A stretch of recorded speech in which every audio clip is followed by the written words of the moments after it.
Hi friends, mutton குழம்பு வைக்க போகிறோம். 1/2 கிலோ மட்டன் எடுத்து வச்சுருக்கேன். சின்ன வெங்காயம், ஒரு பூண்டு உரித்து வச்சுருக்கேன்.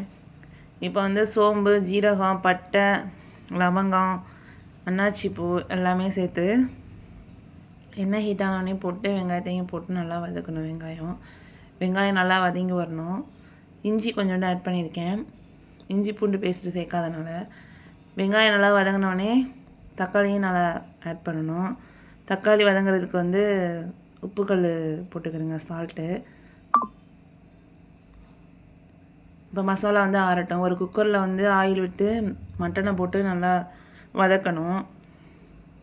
மட்டனை வந்து நம்ம சும்மா தண்ணி ஊற்றி வேக வைக்கிறதுக்கு பதிலாக இந்த மாதிரி வேக வச்சோம்னா நல்லாயிருக்கும்.